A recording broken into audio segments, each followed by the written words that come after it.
ও, আপনি ফ্রিজ নিয়ে এসেছেন? জি স্যার। কিন্তু এই ফ্রিজ তো আমি রাখতে পারবো না। কিন্তু কেন?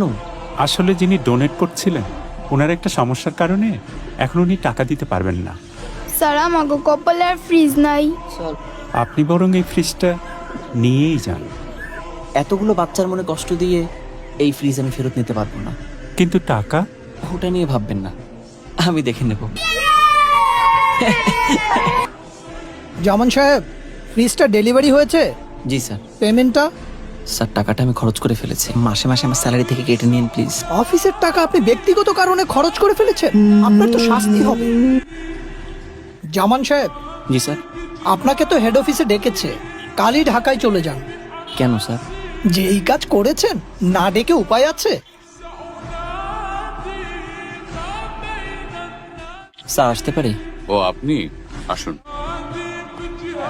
আপনি এই কাজটা কিভাবে করলেন? স্যার, আমি নিরুপায় হয়েই কাজটা করেছি স্যার। আপনি তো একটা মহৎ কাজ করেছেন। আপনি এটা দেখেছেন? কিন্তু স্যার, ডেলিভারি দিতে আসা ওয়ালটনের সেলসম্যান টাকা না নিয়েই আমাদের একটা ফ্রিজ উপহার দেয়। এই ফ্রিজটা যে আমাদের কি উপকারে এসেছে আমরা তা ঠিক বলে বোঝাতে পারবো না।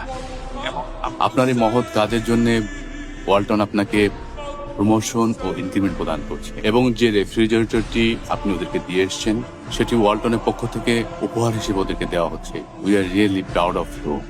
Thank you sir.